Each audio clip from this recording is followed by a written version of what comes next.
Bom, pessoal, tudo jóia? Vou aqui conversar um pouco com vocês a respeito de amostras biológicas. Eu sei que é uma questão que parece simples, né? É tão comum para nós médicos veterinários coletarmos as amostras, mas eu vejo uma grande dificuldade muitas vezes no profissional a campo, né, de fazer a coleta propriamente da amostra. Então, a primeira coisa para uma amostra biológica é saber o que precisa ser coletado. Então, o que que eu indico sempre? Busquem conversar com o pessoal do laboratório que receberá essa amostra para saber o que que eles precisam. Ah, eu vou fazer um teste para estudo genético, vou fazer um teste para estudo epidemiológico, eu vou fazer um teste para parasitologia, eu vou fazer para bactéria, para vírus. Que tipo de amostra? Eu preciso de sangue, de soro, de plasma, sangue total, com anticoagulante, sem anticoagulante, fezes, formol, no álcool. Então, a determinação do tipo que a amostra tem que chegar no laboratório é um ponto fundamental para o médico veterinário. E isso não ocorre, né? Normalmente a gente faz os trabalhos, né? Ou mesmo numa clínica veterinária, eu coleto a amostra e pergunto: eu consigo fazer o resultado que eu quero com este teste? Com esta amostra? Não, muitas vezes não. Então, é fundamental, a primeira coisa a partir para trabalhar com amostra biológica é saber qual amostra é necessária. E isso serve para qualquer tipo de amostra com que a gente trabalha. Uma das coisas que se comenta muito em relação ao animal selvagem, né, principalmente depois do coronavírus e tudo mais, mas essa foto aí é antes do coronavírus, é a questão de proteção, né? Então, quando eu vou trabalhar, quando eu vou fazer coleta, né, nesse caso aí o pessoal trabalhando com aves, né, com galinha, qual é o tipo de proteção que eu uso? Bom, o mínimo que se usa é luva, tá? Então, luva ela é padrão, não dá para fazer uma coleta de sangue sem luva. E o agente que eu vou ter contato vai depender se é um ácaro, se é uma bactéria, se é um carrapato. Tudo isso pode interferir diretamente na forma como eu vou me paramentar, tá? Claro que é complicado se trabalhar, né? Ainda mais todo de branco, se é difícil na clínica no dia a dia, se é difícil, né, na rotina do veterinário, quanto mais fazer um uso, né, desse todo paramentado no campo onde eu trabalho. Então, para mim é basicamente impossível fazer esse tipo de uso de roupa, mas em algumas condições se faz necessário. E a gente tem que entender com quem que a gente está trabalhando, né? Então, uma das coisas que se falou há muito tempo, né, que são os vírus das gripes aviárias, que é um risco grande para os seres humanos. Então, quem for trabalhar com aves, principalmente, que pode ter contato, mas hoje em dia qualquer vírus de transmissão aérea, né, principalmente os vírus respiratórios, são um problema bem grande, né? Então, quanto mais eu conheço o tipo de trabalho que eu vou exercer, melhor eu consigo me proteger. Então, eu tenho que conhecer a amostra que eu estou trabalhando, o tipo de paramentação necessária e o tipo de agente, tanto que eu tenho interesse direto, quanto os agentes que eu tenho risco indireto ao manipular um animal. Uma outra coisa que é bom que vocês conheçam, né? Então, marcar para identificar. Eu capturei um animal, eu fiz a coleta, eu soltei. Quando eu o recapturo, eu vou saber quem é? Então, por exemplo, em aves aí, ó, se usam as anilhas, né? Então, tem a anilha na perna esquerda e na perna direita. Na perna esquerda tem uma metálica e uma verde. Na perna direita, uma vermelha e uma amarela. A metálica ela tem uma série de informações. A verde é só para facilitar, a observação direta do animal. Então, é uma combinação entre vermelha, amarela e verde, que dá um número, um código para saber quais são os animais que já foram capturados ou não, e às vezes até saber o sexo, a idade, alguma coisa. Então, marcação é fundamental. Sedar é importante, tá? Muitas vezes a gente usa até anestesia inalatória, lembrando que no meu trabalho, como eu trabalho com carnívoros, né, a minha marcação ela é feita pelo uso de colar, mas às vezes a gente consegue alguns animais pelo padrão de manchas fazer a sua identificação. Então, muitas vezes, para fazer a coleta de animal selvagem, né, a gente precisa fazer a sedação. Aves não tanto, mas nesse caso aí, um urso polar ou uma onça pintada é fundamental. E existem várias técnicas, né? Tanto que a gente sempre começa com uma injetável, não tem como eu chegar no urso polar e colocar uma máscara, mas é fazer todo o protocolo de como eu vou sedar, como eu vou anestesiar animal. Qual o protocolo a ser utilizado? Não sei, vai depender, primeiro, da prática do veterinário e vai depender também das drogas disponíveis e do que eu vou fazer com o animal. Então, pode ser que eu tenha uma grande prática com anestesia inalatória e eu não a tenho. Então, no caso, eu trabalho sem anestesia inalatória, porque aonde eu vou eu não tenho anestesia inalatória a campo, tá? Então, tudo vai depender de uma combinação. Agora, o mais importante, ao invés de eu conhecer todos os protocolos que existem, é eu conhecer muito bem o protocolo que eu tenho disponível. Algumas espécies, né? A gente, além de sedar, a gente amarra, a gente prende, aí no caso um rinoceronte, né? Foi sedado, inclusive foi amarrado, porque às vezes o animal levanta de supetão, então estão fazendo uma coleta. Há uma discussão muito grande hoje em dia na África, tem algumas coisas que eu questiono, então tá a pessoa coletando sangue sem luva, sem calça não pelada, mas de bermuda. Então, eu prefiro sempre fazer o máximo de proteção possível. Eu, particularmente, procuro trabalho de manga longa, sempre de calça, mesmo que seja um calor de matar, sempre de luva de proteção, né, para poder fazer a melhor coleta e o trabalho possível. Em alguns casos, né, algumas espécies também se faz amarrar. A minha marcação, como eu falei para vocês, ela vai muito ligada ao rádio colar. Então, aqui essa onça pintada está marcada com rádio colar. No caso, essa é uma fêmea, é a troncha. Essa onça a gente monitorou por alguns anos, inclusive ela já morreu, né? É um animal que morreu de velha, era uma onça bem velha.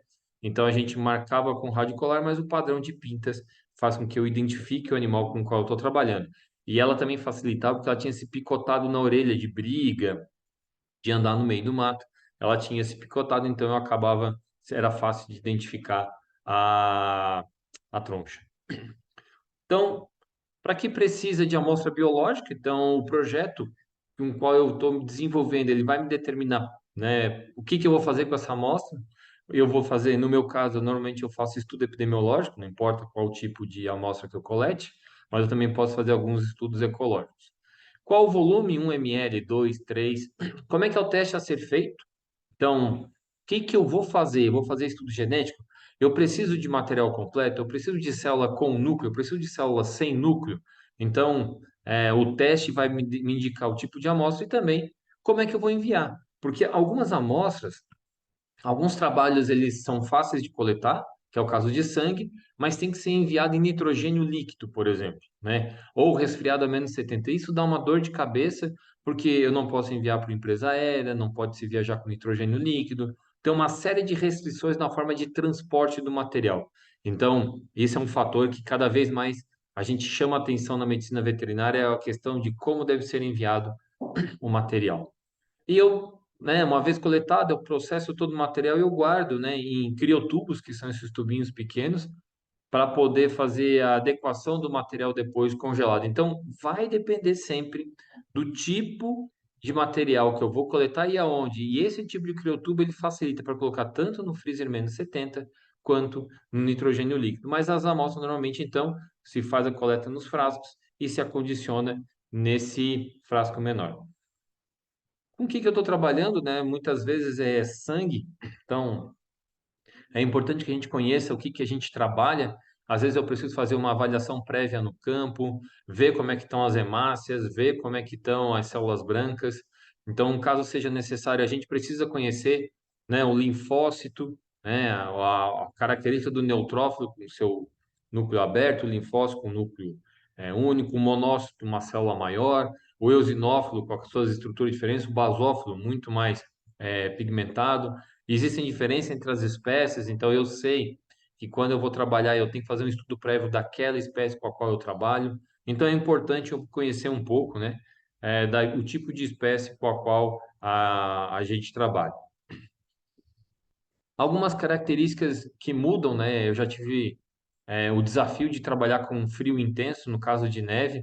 Esse amigo meu de azul aí, o Bruno, ele sempre comentava comigo que é diferente, né? Então eu ficava sempre imaginando como é que é coletar, porque a gente pensa sempre em como manter aqui no Brasil, um país tropical, e ele trabalhando nos Estados Unidos me contava de como era manter nos Estados Unidos a amostra num período congelado, né? Então é um desafio completamente diferente.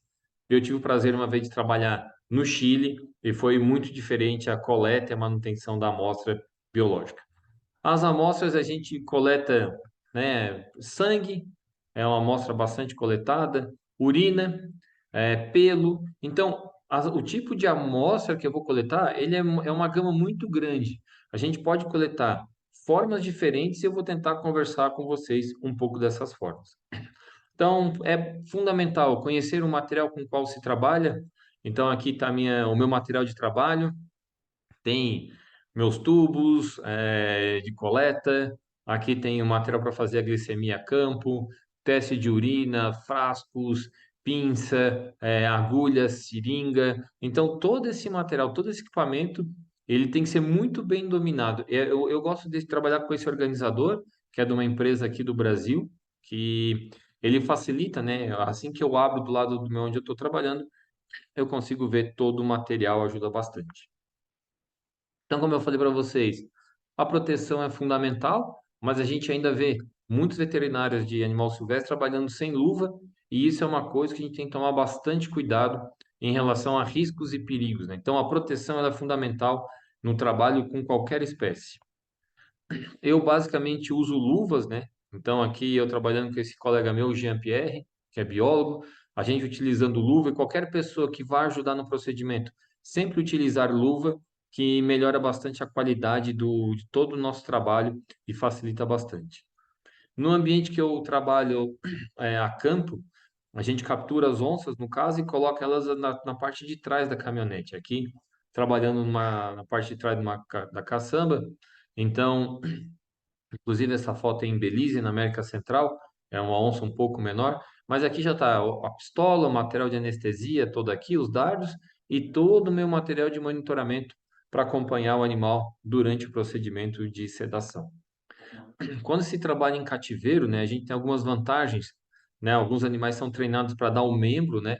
E aí com isso a gente consegue fazer a contenção e fazer a coleta de amostra biológica, como o caso aqui de sangue, né, primatas, a gente se trabalha bastante com pesquisa, então alguns animais são sedados, ou alguns animais são manejados, mas a maioria deles, quando tem que fazer uma coleta maior, tem que ser anestesiado para coletar sangue em maior volume, fazer um swab, ou uma amostra, né, de um animal muito menor, como é o caso aqui de um loris.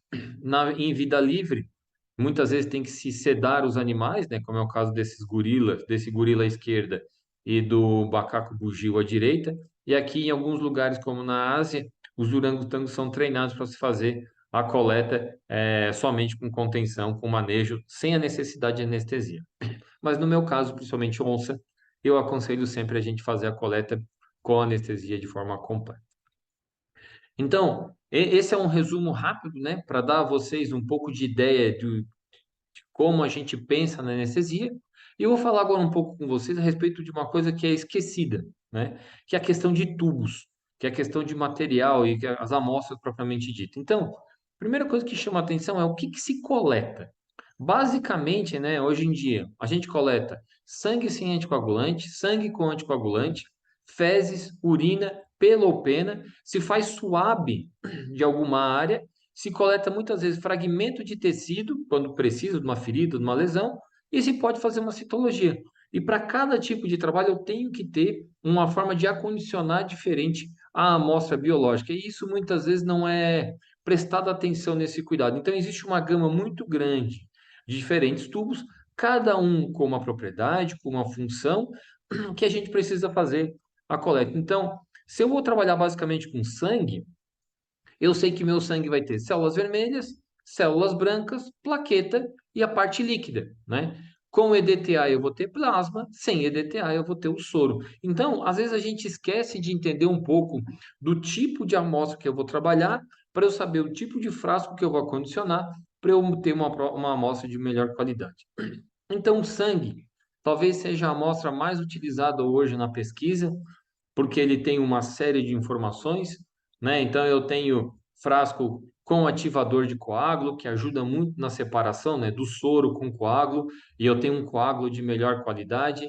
Existe frasco sem o anticoagulante, né? Desculpa, com anticoagulante, que é sem esse ativador de coágulo, que pode ser DTA, heparina ou citrato, que é aquele sangue que vai ficar líquido, né? Então, com forma coágulo, é o sangue que talha popularmente, né?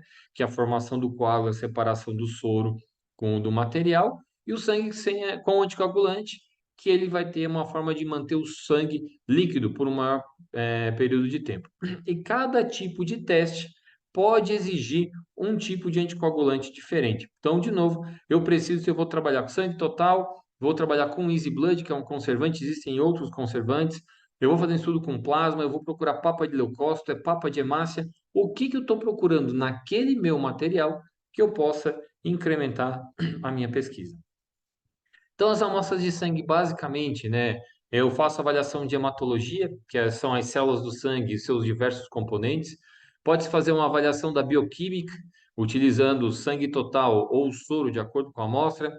Avaliação de parasitas do sangue, principalmente os hemoparasitas, os clássicos, né? Avaliação tóxica de diversas substâncias que podem estar circulantes, avaliação de bactérias, né, estudo microbiológico ou mesmo de outros agentes, como vírus, fungos, se pode fazer uma cultura desse sangue. O estudo genético, onde eu procuro o DNA ou mesmo cromossomo, que é o material genético, nas células do corpo, e pode-se fazer também uma avaliação de gases, né, a gasometria, que é bastante utilizada principalmente dentro do ambiente cirúrgico.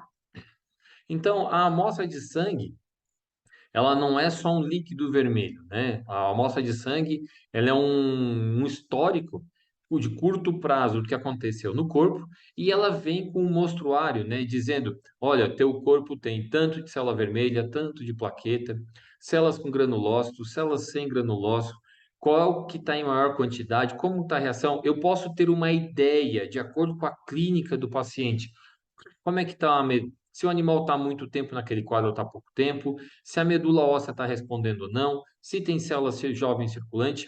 Então, a amostra de sangue no estudo hematológico me dá um bom posicionamento daquele animal do dia da coleta. Talvez essa seja o erro, né, de muito veterinário que olha o exame, me diz como é que está o cachorro hoje, mas quando é que foi feita a coleta? 3 dias atrás. Então, não é o sangue de hoje, é o sangue de 3 dias atrás. Por isso que é importante fazer a coleta e o exame de sangue no mesmo instante, para poder fazer a avaliação da célula e saber como que o animal está naquele momento, naquele período. Então, coleta de sangue, qual é o melhor lugar? É o que vocês conseguem. Jugular, femoral, veia láctea, não importa. Tem um vaso, consegue coletar, colete. Como que se aprende? Treinando. Como que se treina? Fazendo várias vezes de forma repetitiva.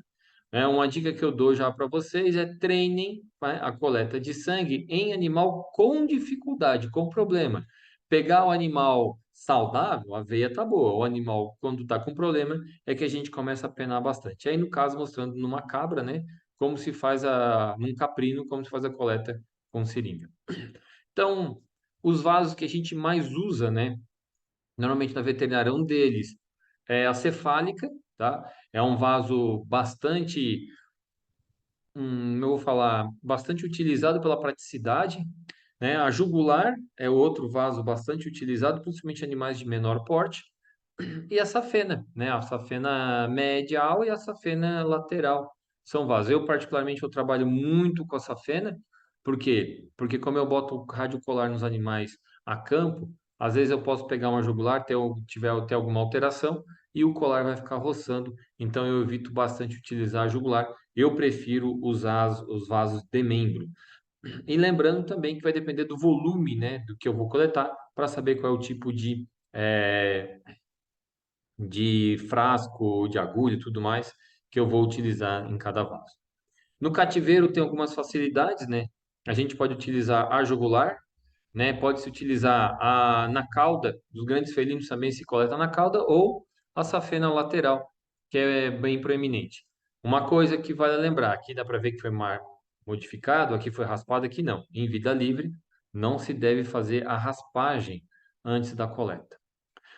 Algumas espécies, né, como o elefante é piada, né? O vaso parece um tubo de esgoto, então se transforma numa forma um pouco mais simples de coletar, de enxergar o vaso.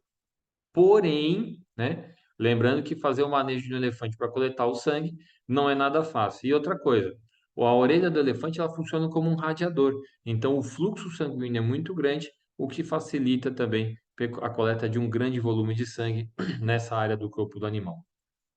Algumas outras espécies, né, como é o caso do coelho, eu também posso utilizar a orelha para fazer a coleta, me ajuda bastante. Eu tenho um vaso maior, um vaso menor, tudo vai depender se eu estou utilizando, por exemplo, aqui nesse caso, uma seringa de insulina com uma agulha 25 por 7, né, que vai facilitar bastante a minha coleta. Então, vai depender da espécie com a qual eu estou trabalhando. No caso do morcego, a gente pode até utilizar um capilar, né, para poder fazer a coleta de um volume de sangue menor, né, que é um capilar, mas também um volume de sangue que tenha menor impacto nessa espécie aqui, que é o meu caso desse morcego. Algumas espécies, como os ratos, se usa bastante utilizar o que eles chamam aqui dessa região do medial, né? Então se coloca um catéter e se faz uma rotação, se faz uma ruptura de um pequeno vaso e por capilaridade se coleta. Esse tipo de coleta eu só indico para quem tem muita experiência, principalmente quem trabalha com laboratório, porque se vacilar pode machucar o animal. Então eles falam que no seio orbital, né? Tem como se fazer a colocação do catéter e coletar. Em alguns casos, eles coletam um volume até um pouco maior.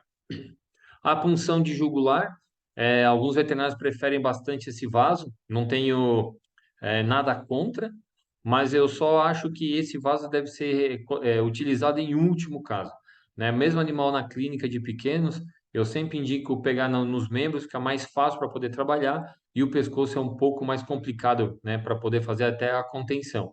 Mas se eu preciso de um volume muito maior, tem uma dificuldade, não vai, a jugular não vai colabar, então a utilização da jugular, né, pode ser utilizado. Tem que tomar muito cuidado com o animal desidratado, né, e debilitado, porque é um, é um vaso que muitas vezes pode se romper, então tem que tomar bastante cuidado e não se pode fazer muitas vezes, porque acaba tendo uma mudança um pouco da região e fica bastante dolorido, né? Mas tudo vai depender da experiência, que é uma veterinária americana, eu tenho o prazer até de conhecê-la, a doutora Sharon Dean, fazendo a coleta de diversos dromedários, né, que tem uma corcova só, de um grande volume de sangue, utilizando o jugular, facilita bastante nesse caso aí, né, nessa espécie, para fazer a coleta, né? Então, alguns animais, como é o caso das girafas, né, tem um puta vazão, né? Um puta vazão é um vaso enorme, então facilita bastante a coleta.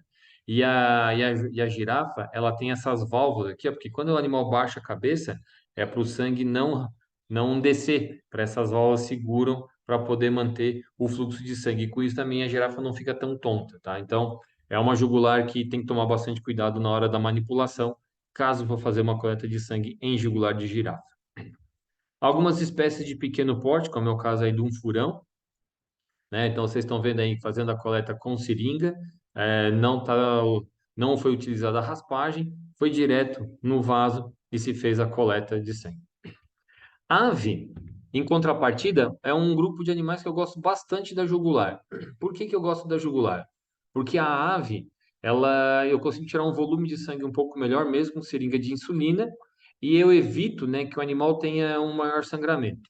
Uma coisa que eu indico, né, é sempre colocar a agulha direcionada para o coração. Facilita bastante a coleta e a qualidade do material que for puxado. Por exemplo, as hemácias ficam de melhor qualidade, elas não rompem tanto. Então, sempre que puder, utilizem a seringa voltada para o coração. E uma coisa que chama atenção nas aves é que a jugular direita tem preferência. Por quê? Porque a jugular esquerda, ela é mais interna. Como não tem diafragma, o coração é deslocado para a parte central, eu sempre dou preferência para a coleta de sangue na jugular direita das aves, que a jugular esquerda é muito ruim de se fazer a coleta. Em quelônio também é bastante utilizado, né? A coleta de jugular, então tem que ter um pouco mais de experiência para poder fazer a coleta e fazer uma punção com melhor qualidade, tá? Mas ela é bem fácil de se localizar. Ela aqui no dedo da pessoa tem mais ou menos a altura da orelha, tá? Que é um animal, desculpa, é o ouvido, né? O animal não tem orelha, o pavilhão externo, então ela um pouco para baixo seria no terço inferior do pescoço do animal. Vários animais, né, principalmente as tartarugas marinhas, têm uma dificuldade pelo tipo de membro, né? Então se coleta bastante de um plexo aqui, que é um seio venoso cervical, né? Normalmente na linha reta se consegue fazer. E nos jabutis dá para se fazer bastante aqui na dobra do membro anterior, né? Como se fosse o cotovelo, não é bem o cotovelo, que isso aqui seria o pulso, tá? Como se referia na parte inferior do pulso, porque o cotovelo do animal está mais para trás aqui. O cotovelo seria a junção do húmero com o rádio una. Aqui eu tenho o rádio una, então essa parte que seria o antebraço, seria nessa porção aqui, dá para fazer uma coleta. Já coletei bastante nessa região aí, funciona relativamente bem. Mas nada impede também que se faça a venopuntura de quelônio através de seringa direto da jugular também. E facilita, inclusive, em alguns casos, para se fazer a colocação de soro e tudo mais. Os jacarés, né, crocodilianos, tem como fazer a coleta somente com a contenção. Eu posso tirar um grande volume de sangue, lembrando que no máximo eu tiro 1% do tamanho de volume em relação ao peso do animal, só em raríssimos casos eu uso essa quantidade total, mas o jacaré ele tem um plexo venoso atrás do crânio, tá? Aonde essa pessoa aqui está fazendo a manipulação, dá para ver uma posição que entrar com a seringa e com a agulha facilita bastante a coleta. Então aqui tem o crânio do animal e nessa região aqui tem um plexo venoso que se pode entrar com a seringa, com a agulha perpendicular, né, no ângulo de 90 graus, fazer a coleta ou, né, desculpa, um ângulo de 60 graus, onde se faz a coleta, atinge o plexo e se faz uma extração de um grande volume de sangue. E lembrando aqui que a seringa, a agulha, né, ela está voltada, né, para trás, tá? Ó, a cabeça do animal está aqui, mas a agulha está voltada um pouco para trás. Eu olho mais ou menos nos crocodilianos essas duas placas aqui, ó, bem no meio delas é onde se faz a punção. Um jacaré de menor porte, né? Dá para se fazer a punção também. Em alguns casos dá para fazer aqui, ó, na base na cauda, né? Vai fazer perpendicular também à cauda. Porém, tem que tomar cuidado aqui em relação ao volume, que nem sempre eu consigo tirar um bom volume, depende também do tamanho do jacaré. E depende de que alguns animais são tão fortes que começam a tomar muita rabada, não se consegue nem fazer a contenção. Uma dica sempre que puder, prender a boca do jacaré, tá? Tomar cuidado com essa botar uma madeira trancando, que se o animal começa a chacoalhar a cabeça para um lado por outro, a tábua também machuca a pessoa. Quelônio, né? A gente também consegue fazer a coleta de sangue na cauda, aí é uma questão de prática, né? Como manipular essa cauda para fazer a coleta. Outras espécies com coleta diferente são os pinípedes, né, que são os leões marinhos, lobos marinhos. A gente consegue fazer nas patas posteriores, né? E aqui no caso um cetáceo, um golfinho, uma orca, uma beluga, dá para fazer treinar o animal para fazer a coleta de sangue na cauda do bicho. Quando a gente fala em ave, né? Então uma das regiões que se o pessoal comenta bastante é essa veia basílica, né? Então é fazer uma coleta aqui nessa região, que é a região do antebraço. Tem que tomar muito cuidado que o vaso da ave, ele rompe com facilidade, a pele é bem fininha, então tem que tomar muito cuidado. E tem a veia ulnar, que ela está logo aqui embaixo, que algumas vezes facilita. Eu aconselho sempre utilizar uma seringa de insulina e não utilizar a 25/7, né? Utilizar uma agulha um pouco menor. 25/7 é aquela de cano cinza ou preto, como queira, porque às vezes ela é muito grande. Eu prefiro algumas menores. A de insulina, em compensação, ela é muito ruim, porque eu tenho que fazer muita força e aquilo acaba rompendo muitas vezes a hemácia. Então, tem que tomar cuidado com qual agulha que vai fazer a coleta em aves. Então, aqui dá para ver uma veia, né? Marcada bem de forma sutil. Então, faz a contenção e se faz a coleta.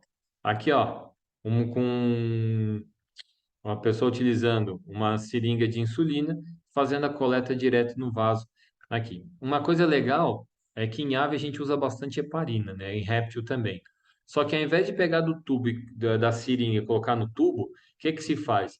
Puxa um pouco de heparina na seringa, faz uma movimentação no êmbolo para sujar a parte interna da seringa e quando puxa, ele já vai, o anticoagulante já vai tendo um efeito melhor. Então, às vezes, coletar sangue para depois colocar num tubo com anticoagulante pode dar reação, pode dar problema. Então, muitas vezes a gente já coloca um anticoagulante, uma pequena quantidade na parede da seringa, só para evitar que inicie o processo de coagulação. Aves maiores, né?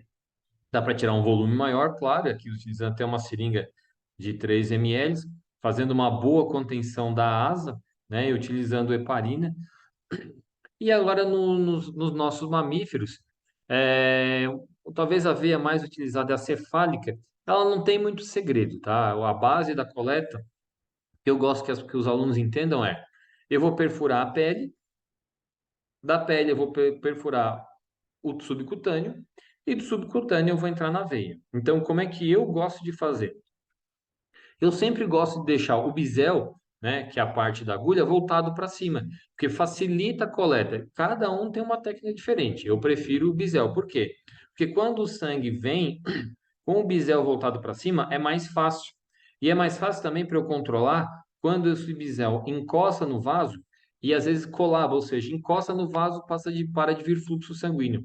Então eu, particularmente, eu sempre coloco o bisel voltado para cima. Existem outras pessoas que gostam do bisel para baixo, mas é uma questão particular. Eu prefiro o bisel voltado para cima. Gente, coleta é importante sempre fazer a identificação. Eu que trabalho com animal selvagem, eu tenho que saber, é mamífero? É ave? É réptil? Qual é o nome científico? Então, quem for trabalhar num centro de triagem, quem for trabalhar com espécies selvagens, quem for trabalhar em zoológico, tem que conhecer o nome científico. Então, qual é o gênero, qual é a espécie, o que que é um Canis lupus, o que que é um Canis latrans, o Crisóceum brachiurus, que é o lobo-guará, Canis latrans é o coiote, Canis lupus é o lobo ou o cão doméstico, e hoje em dia a gente já chama até de canis familiares. Então, eu identificar o animal com o qual eu estou trabalhando, para eu saber. E por que que é importante eu entender reino, filo, classe, ordem, família? Gênero, espécie, porque como eu estudo conservação, ecologia, eu sabendo que o cão, o lobo e o coiote, eles são próximos, eu já consigo esperar também que o exame de sangue seja um pouco similar. Então, o que é mais fácil? Eu coletar um coiote e comparar com o exame de sangue do cão, ou pegar um coiote e comparar com um humano? Óbvio que é com cão. Então, conhecer a espécie doméstica mais próxima vai facilitar também bastante a forma como eu vou interpretar o exame de sangue. Coleta de sangue, eu posso usar seringa, capilar, scalp, vácuo. Vocês usem o que vocês preferirem. O que que eu indico? Sempre utilizar o vácuo container. Sempre, tá? A coleta de vácuo, a seringa, é a forma com uma melhor qualidade e um maior volume. E eu que coleto 5, 6 frascos, para mim facilita muito o meu tipo de vida, né? Utilizando o vácuo. Sei que tem vários colegas que não gostam, poucas e algumas pessoas nem praticam, mas o vacuum container eu acho bem interessante a sua utilização. Então, eu tenho que pensar na seringa. Primeiro, eu tenho que pensar também no calibre da agulha. Não adianta eu ter uma seringa de 10 com uma agulha muito fina, como a agulha de insulina, então eu tenho que ter um contrabalanço. A agulha apontada sempre para o coração vai facilitar a minha coleta e o bisel voltado para cima. Essa é uma característica que eu aprendi assim, eu utilizo assim e eu ensino dessa forma. Ah, pessoal, mas eu conheço um veterinário que trabalha com bisel voltado para baixo. Problema de vocês, tá? Eu não indico porque é muito mais fácil eu manipular a abertura do bisel, tudo, com bisel voltado para cima do que bisel voltado para baixo. Mas independente disso, sempre olhe a posição que a agulha entra na pele do animal, para saber se o bisel está para cima, para baixo, para o lado. Então, a gente sempre olha, treina bastante. O que que eu tenho que tomar cuidado? Se eu coletar muito rápido, eu vou destruir as hemácias, porque elas vão passando por um turbilhão, e se eu coletar muito lento, vai coagular e às vezes atrapalha. Então, na seringa, é uma técnica talvez a mais utilizada, principalmente eu uso quando é um animal muito pequeno ou que eu tenho um volume muito pequeno para ser coletado, mas a gente tem que aprender na mão, tá? Com bastante coleta, qual a pressão que a gente faz? Então, tem gente que faz assim, ó, puxa e solta, faz aquele toque, né? Ou seja, chega a formar um vácuo. Isso arrebenta as hemácias que estão lá dentro. Então, a gente puxa e vai testando a resistência da seringa na mão para aprender como é que se faz esse trabalho. Seringas 1000, tá? Tem seringa de insulina, tem seringa de 30 ml, de 50, de 20, de 10. As agulhas, né? Tamanhos diversos, né? A 25 por 7, a 25 por 8, que talvez sejam algumas das mais utilizadas. Eu gosto muito da 21, né? Que é a verde, e da 22, que é a preta. Então, cada um tem uma experiência diferente. Mas eu gosto bastante dessas duas agulhas para coletar qualquer espécie. O pessoal que trabalha com grande usa muito a 16 e a 18, né? Que é a 40-16 ou a 40-12. Então vai depender de qualquer um. O que que eu indico para vocês, gente? Aprendam a pegar uma agulha, tá? Colocar, ó, eu até tenho uma agulha aqui na minha mão. Aprendam a fazer esse movimento aqui, ó. Soltar, ó. Se a-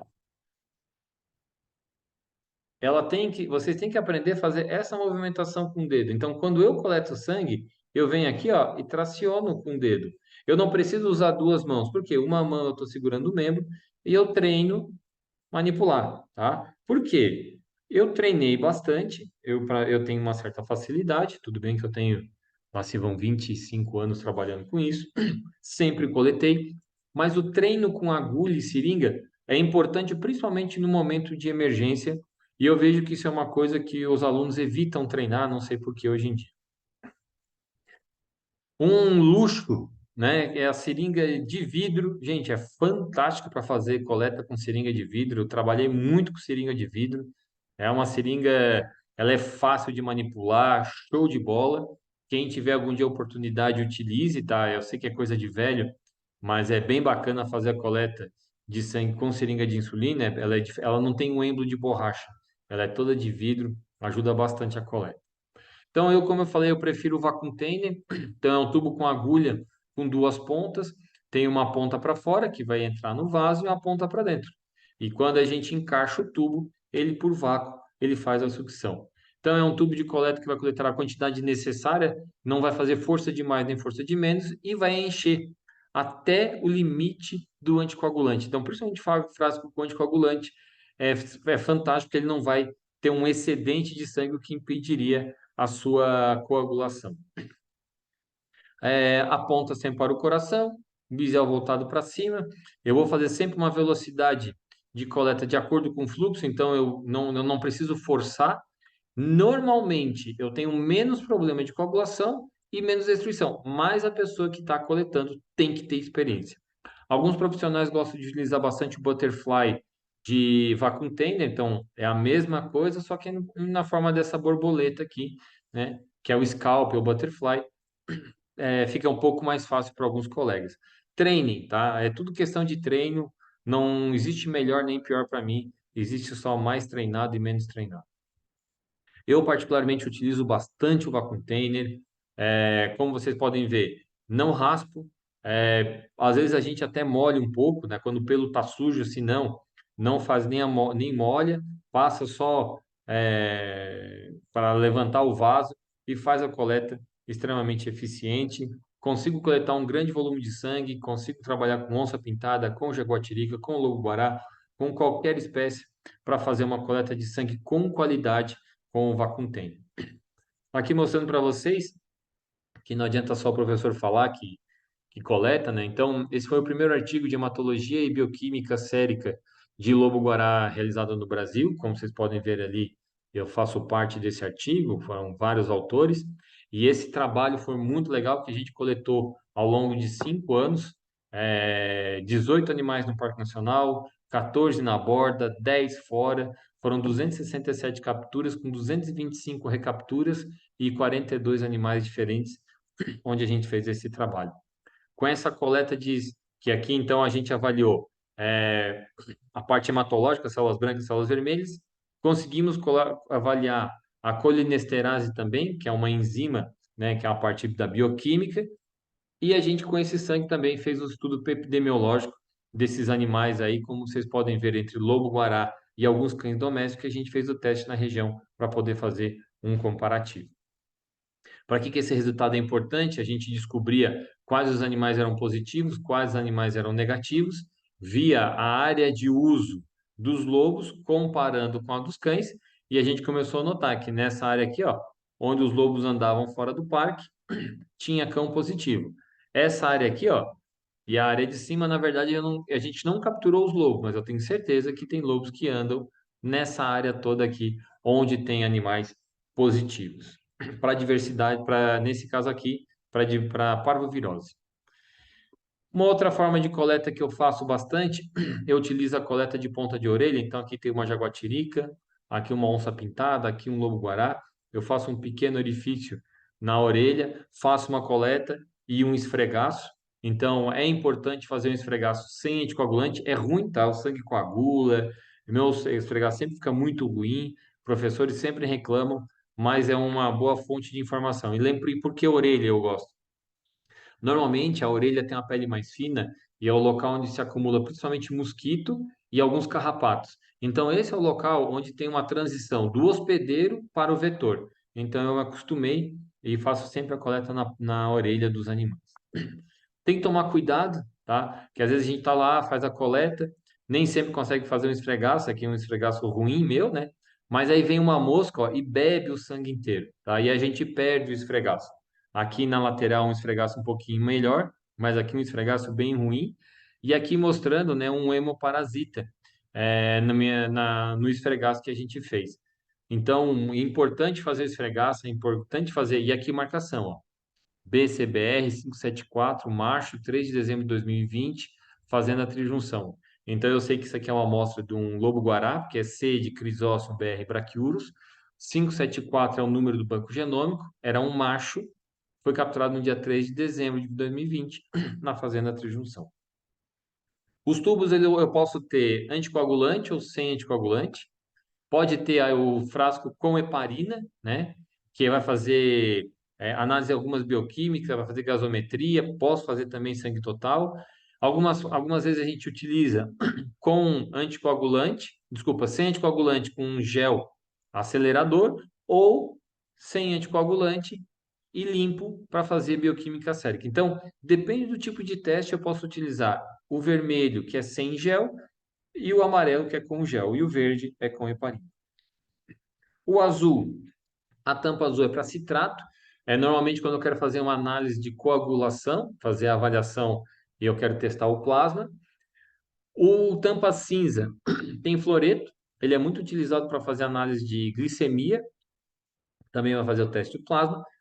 Porém, o mais utilizado é o tampa roxa, que faz a maioria dos testes hematológicos, e a gente faz muito teste também genético. Eu coleto um frasco sempre, pelo menos, né, de anticoagulante com EDTA e um sem anticoagulante.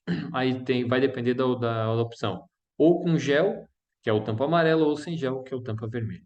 Então, a tampa, ela vai me dizendo o tipo de frasco que eu tenho. Então, todos esses frascos aqui, todas essas tampas aqui, elas têm um significado e a partir de um tempo eu aprendo, né, como é que eu trabalhar.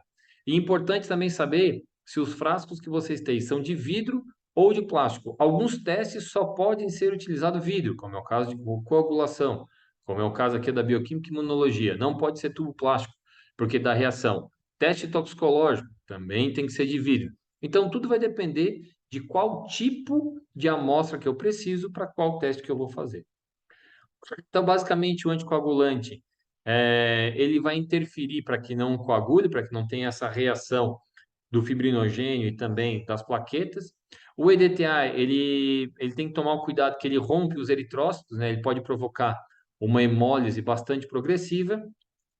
O EDTA, o oxalato e o citrato, eles interferem porque eles quelam os íons, né, principalmente o cálcio, que tem relação direta com a coagulação, e isso pode interferir no resultado. Então, se eu quiser fazer um teste para poder avaliar, por exemplo, cálcio, a amostra com EDTA vai interferir. Se eu quiser fazer um teste para glicose, o EDTA pode interferir. Então, eu tenho que saber como é que reage o anticoagulante e como ele interferiria na minha amostra biológica. Coagulação é uma cadeia enorme, vocês veem isso em bioquímica, né? Quem sou eu aqui para estar dando aula para vocês disso, mas eu tenho que sempre tomar cuidado porque a tendência do sangue é coagular uma vez fora do frasco. Então, é em cima disso, né, dos fatores de coagulação, que a gente vai ter as reações. A primeira questão é o fator de a geração de trombina e fibrina. Então, é evitar com que isso ocorra para eu evitar todo o meu problema de coagulação. Então, cada anticoagulante ele interfere de uma forma diferente nesses mecanismos, principalmente aqui nessa hemostasia secundária. Como eu falei para vocês, eu não vou ficar aqui dando aula para vocês a respeito de todos os anticoagulantes, mas principalmente eu quero que vocês entendam que interfere em cálcio, interfere em trombina e interfere em tromboplastina, ou seja, Os anticoagulantes vão interferir nas reações bioquímicas. Então, de acordo com o teste bioquímico, eu tenho que saber qual o tipo de anticoagulante que eu usei para saber se teve interferência ou não no resultado da minha amostra. Então, a ação dos anticoagulantes, a heparina, ela atua principalmente entre o 9 e o 8, né? Ela vai fazer uma intervenção aqui, o EDTA, o oxalato de citrato, eles já vão ter uma reação relacionada ao cálcio, e a heparina também vai ter uma reação, uma ação em relação ao fibrinogênio, evitando que se forme. Então, de acordo com a fase, há uma inibição ou uma mesma anulação do efeito de cada tipo de anticoagulante. Então, quando eu vou fazer um trabalho a campo, eu tenho que saber o que que eu estou coletando, como é que eu vou fazer, eu tenho que saber qual é o tipo de frasco, porque você imagina, vai a um lugar tão longe que tu tem que atirar de um helicóptero, anestesia, nesse caso aqui, um Caribou, tá com ele lá no chão, aí lá no chão tu vai pensar, pô, mas qual é o frasco que eu tenho que usar? Não. A pessoa, a partir do momento que se programou para poder fazer a coleta, ela já tem que ter uma programação completa. Saber os frascos que serão utilizados, como que será utilizado, para quando chegar nesse momento, fazer da forma mais ágil possível a coleta, a marcação, a mensuração e todas as atividades relacionadas a este manejo.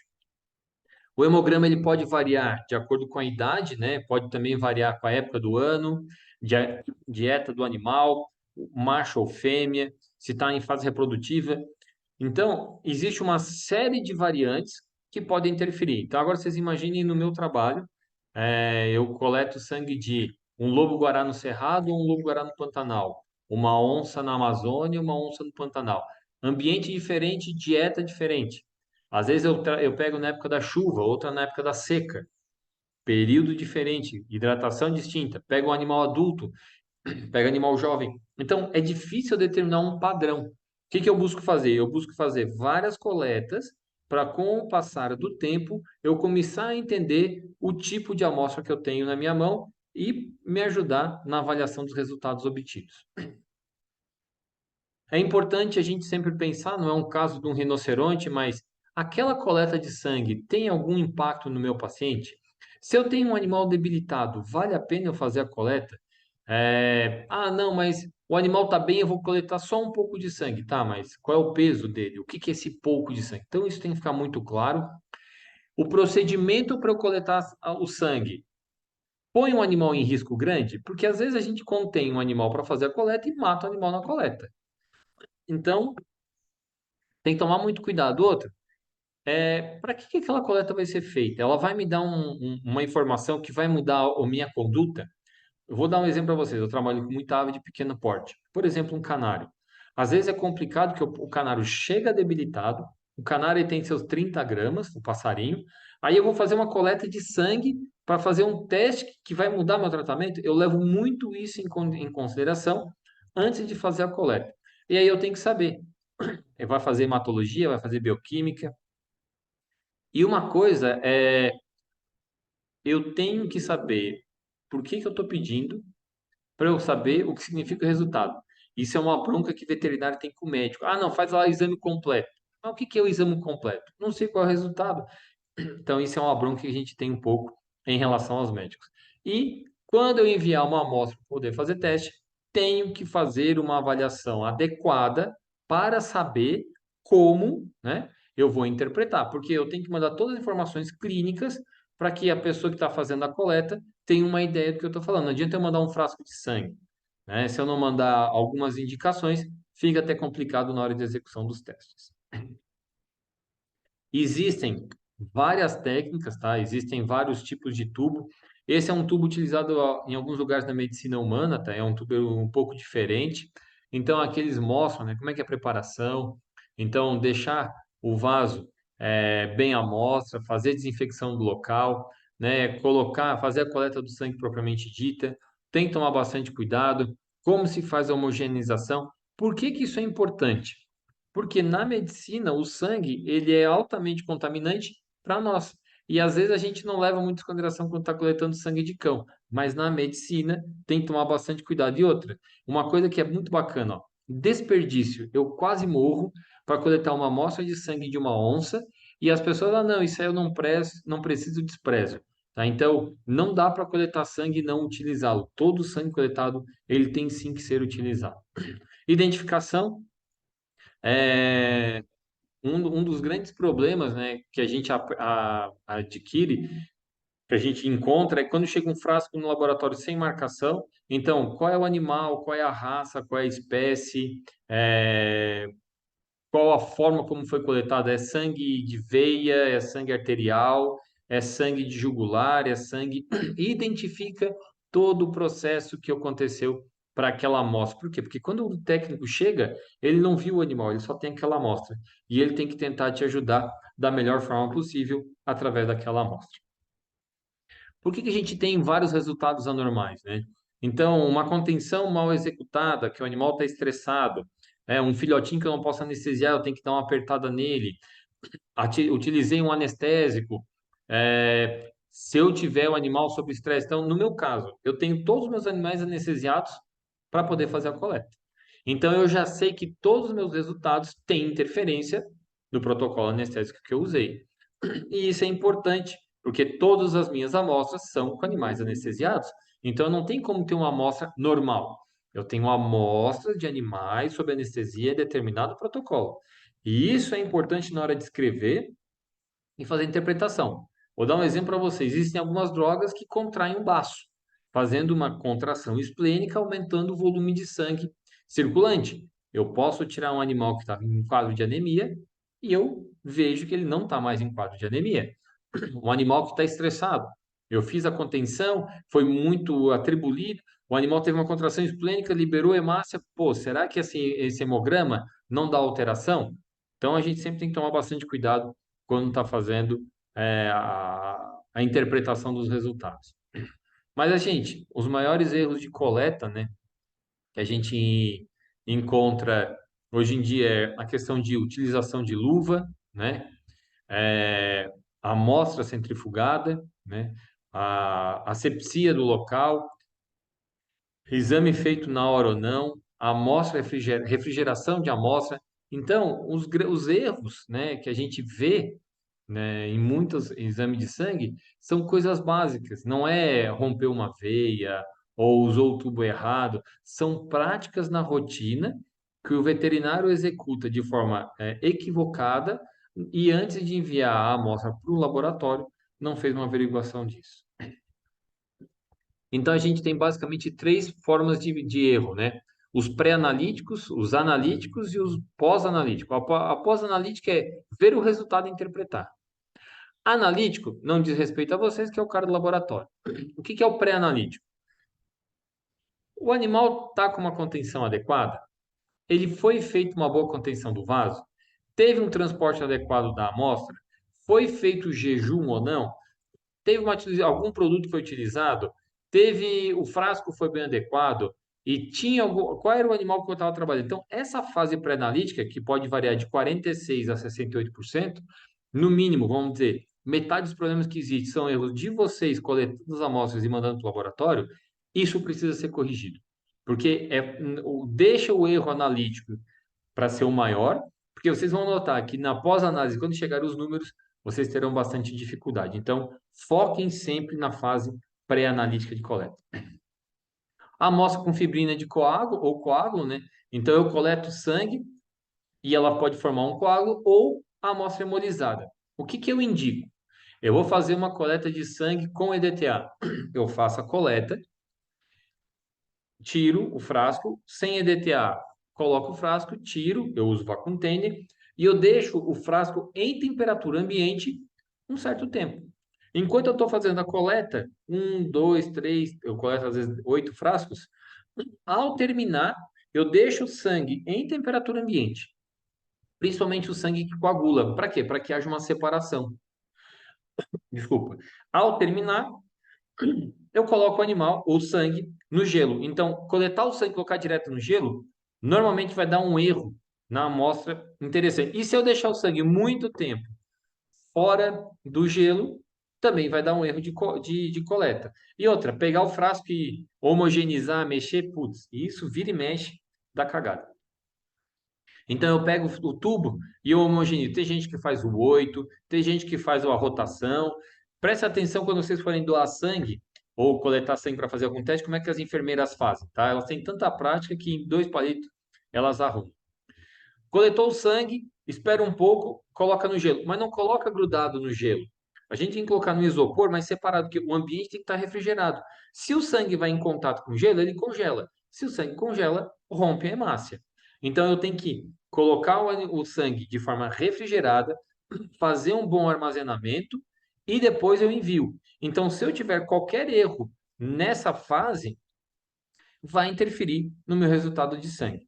Então, o que que eu tenho que tomar cuidado? Várias tentativas, né? Desastrosa de coleta, uma agulha muito grande, uma agulha muito pequena e a proporção de sangue coletado em relação ao anticoagulante. Então, se eu tenho um tubo de 2 ml, eu coloco 2 ml. Se eu tenho um tubo de 4, eu coloco 4 ml. Se eu tenho um animal pequeno, eu tenho que ter uma agulha pequena. Eu tentei uma vez, você não fica furucando o bicho, vai dar erro. Um outro problema, isso é mais animal de cativeiro, né? O animal se alimentou, o animal não se alimentou. Esse animal, ele tinha, se alimentou há pouco tempo. Então, como eu capturo algumas onças pintadas que estavam na armadilha, desculpa, que estavam em carcaça, e eu coloco a armadilha perto, eu consigo ver a formação de como se fosse uma gordura no sangue do animal. Então, eu consigo ver a lipemia pós-prandial. Então, essas avaliações elas têm que ser observadas, né, para poder interpretar também quando manda o sangue depois para o laboratório. Se for possível, fazer sempre uma restrição alimentar dos mamíferos, mas eu vou dizer para vocês, animal silvestre não vai ter como eu fazer nunca restrição, né? E principalmente é muito difícil algumas espécies fazerem jejum, principalmente o jejum prolongado.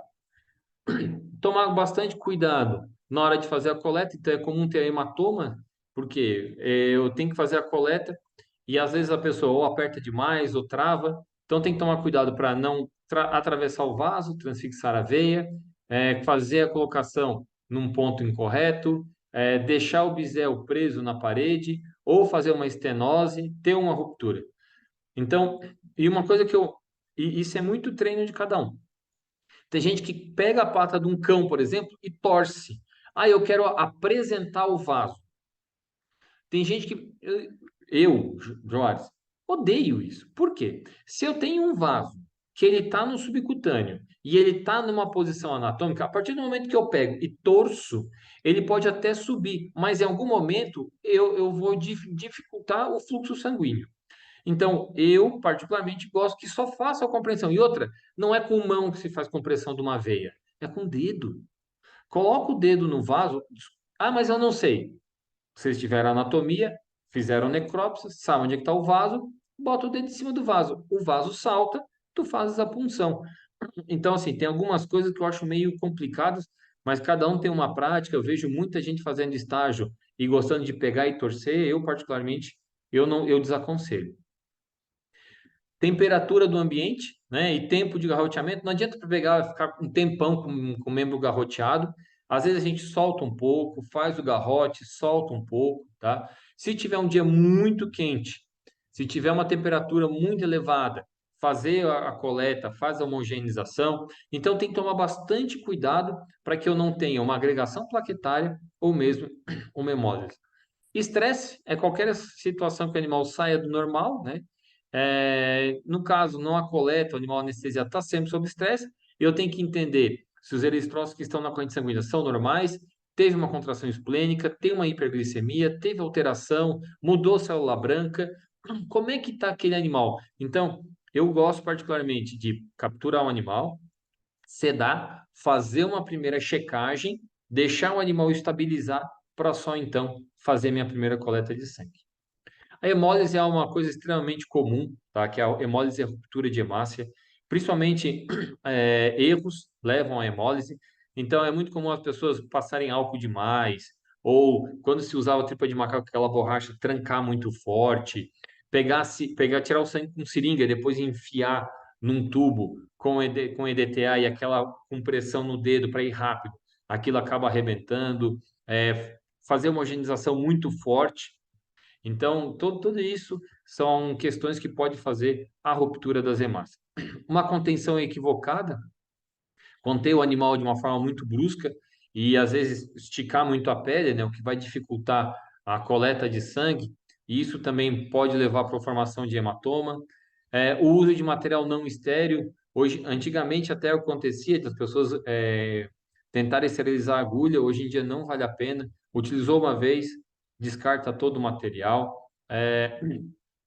Tem que tomar bastante cuidado para fazer a coleta, principalmente em aves, né? Então aí um emu fazendo uma coleta, dá para fazer a coleta com um frasco de DTA, mas tem que ser bem delicado na forma de fazer a coleta. Não precisa arrancar a pena, não precisa fazer muita coisa, é só fazer uma contenção bem feita. Eu a campo, eu utilizo um glicosímetro, então vocês podem ver aí fazendo uma anestesia de uma onça pintada, tirando uma gota de sangue da orelha e fazendo um teste de açúcar para poder determinar os parâmetros. Não existem parâmetros ainda, tá? A gente está pesquisando para saber isso. E algumas vezes eu posso ter ultrassom a campo, e o ultrassom vai me facilitar, inclusive, para a coleta de sangue em algumas espécies. Então, ultrassom em raposa, em lobo e aqui em lontra. Pode ser que eu necessite de um ultrassom para fazer uma coleta mais adequada, inclusive uma coleta de sangue. E aí, em alguns casos, o ultrassom mostrando seu papel, né, fazendo a avaliação de uma fêmea que estava gestante e conseguia ver bem. A avaliação reprodutiva do animal, isso também pode me ajudar na avaliação, né, e eu poder fazer uma coleta de melhor qualidade de uma amostra reprodutiva. Existem hoje é, tratamentos, né, medicações que a gente utiliza e o animal faz a eliminação do ejaculado propriamente dito. Em alguns casos, a gente usa o eletroejaculador, que é para fazer a coleta de amostra biológica.